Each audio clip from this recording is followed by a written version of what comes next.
Yo,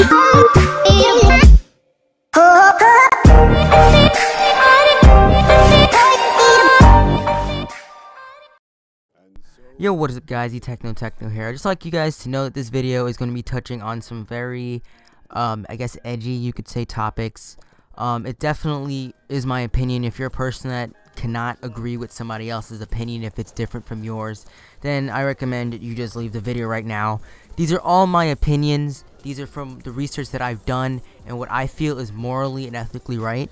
Of course, it's also how I was raised, so that has a major part to do with it.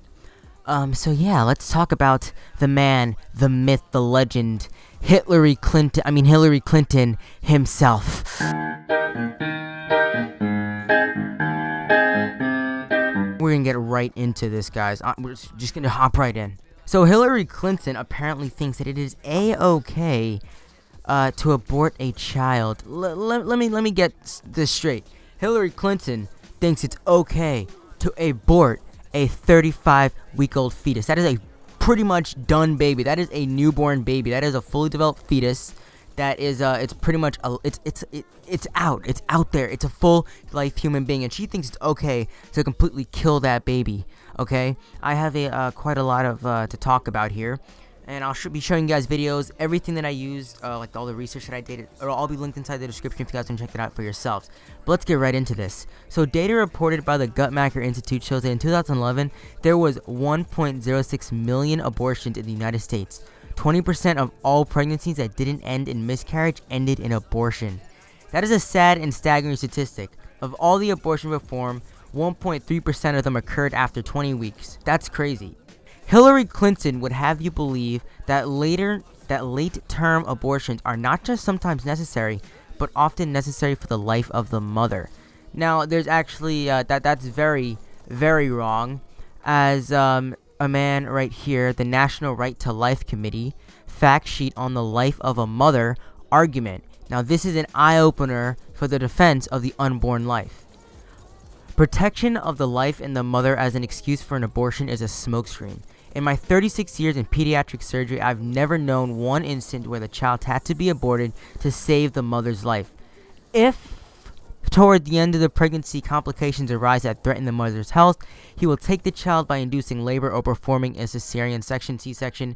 His intention is to still save the life of both the mother and the baby. The baby will be premature and perhaps immature depending on the length of gestation. Because it has suddenly been taken out of the protective womb, it may encounter threats to its survival. The baby is never willingly destroyed because the mother's life is in danger. But since I keep so I came to this strange world, hoping I could learn.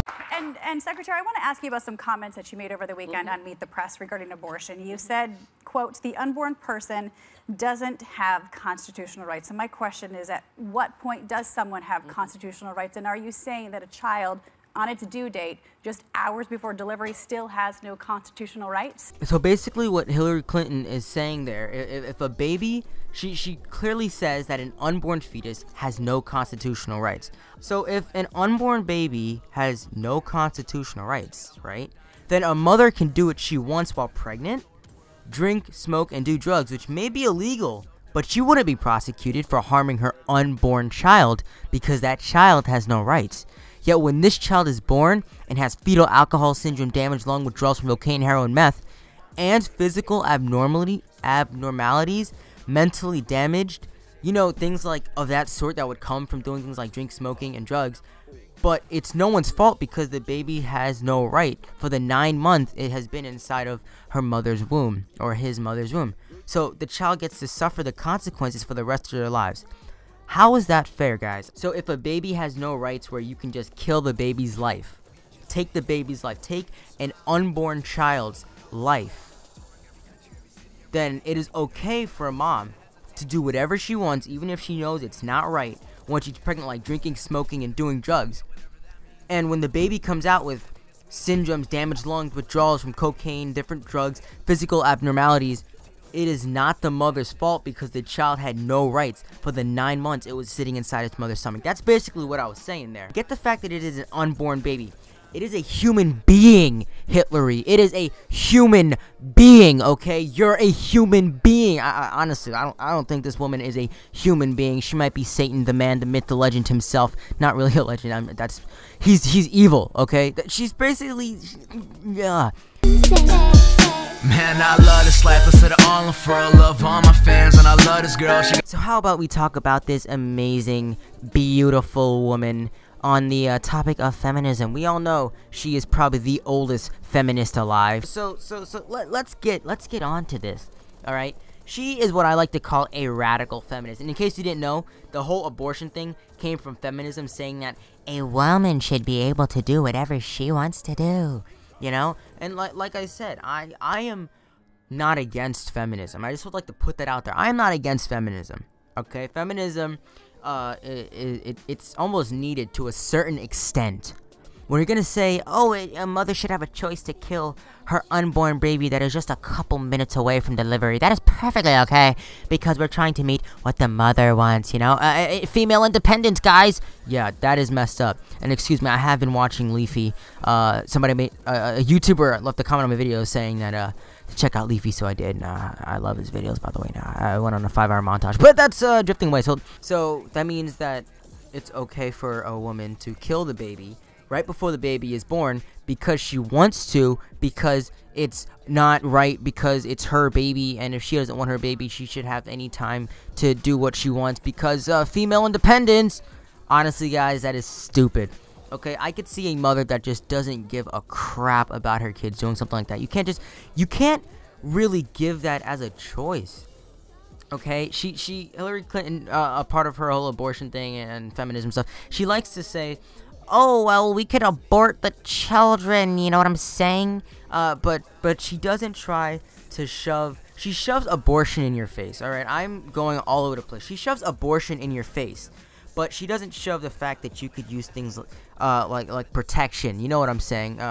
Protection, or if just don't, you know, have intercourse. Now, there are certain areas where I could say that abortion makes sense. Some people say, well, abortion makes sense if you were raped and the baby's not yours and it was an accident, you didn't do it on purpose. Well, I am a Christian. I personally do not believe in abortion. I believe that God made everybody individually in their own way to serve him in whatever way he desires them to do so, okay? In the Bible, it does say that God made you, even when you were in your mother's stomach, God made you and had an intention for your life to do. So think about it this way. Even if you don't believe in God, just think about it this way. A baby is being made inside of the mother's womb, okay? Now that baby has a plan for their life. That baby is going to do great things, be inspirational. Maybe one day out of that entire baby's life, he will stop a person from committing suicide. That is a life saved. Something like that. Maybe that person will grow up and have big dreams. Maybe they'll change the world. Maybe that baby will be Dr. Martin Luther King Jr. And what did you decide to do? You decided to kill the baby. Another thing that's messed up is that feminism affects marriages. You need marriage. And I believe that feminism affects marriages. This is my opinion, okay? But I feel that feminism has flipped male and female relationships around. More men than ever before, and this is a statistic, are seeking love, marriage, and kids, while more women than ever before are seeking independence. Women want to wait so that they can keep their identities longer. In doing so, women are more willing to do intercourse before marriage, taking away a big reason before marriage. This is written by my dude, Paul Bedard. He's a staff writer at usnews.com. Like I said, everything will be listed down below. That is pretty big, because I believe in saving things like intercourse for marriage. Honestly, it's just the right thing to do, and it's supposed to be something special. It's not supposed to be something, oh, I'm just gonna do this, or, oh, I don't want to get married because I want to keep my identity and be an independent woman and not be reliant on no dude, you know what I'm saying? We could live together like a married couple, but let's not get married, okay, because then I'm not an independent woman. Honestly, guys, what in the world? It's pretty stupid. And then another big reason is things like sexual harassment claims. Now, a recently published book, The Sex in the Office, Women, Men, and the Sex Partition That is Dividing the Workplace, is written by Kim Esliser. I don't know her last name, I butchered the crap out of that, but basically, she is a lecturer at UCLA where she teaches courses on physiology and gender. She published the New York Times, Los Angeles Times. She discussed gender issues on Fox News. She graduated with a PhD in psychology from ULCA. She has 2 graduate degrees from MIT. And so she's a pretty prominent woman. She's a smart, very bright woman. And she recently wrote a book, and in her book, she said that male officers are now so afraid of being on the receiving end of a sexual harassment. Honestly, guys, just pause for a second. I didn't even know you could do this. But you could file a sexual harassment if someone holds the door open for you. Something as retarded as that, yeah, you could look it up yourself. But basically, she's saying that male officers are now so afraid of being on the receiving end of a sexual harassment case that they're reluctant to mentor, assist, befriend, and even hold open doors for female colleagues. And listen to how ridiculous this got. The terror of being accused of sexual harassment is now so common, it has its own term. It's called backlash stress.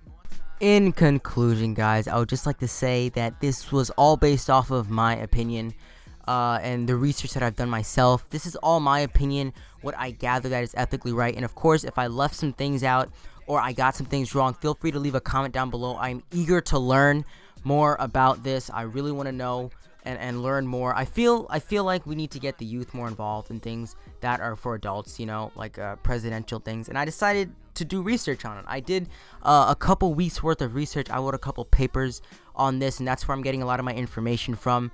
But yeah, thank you guys so much for sticking around and watching the video.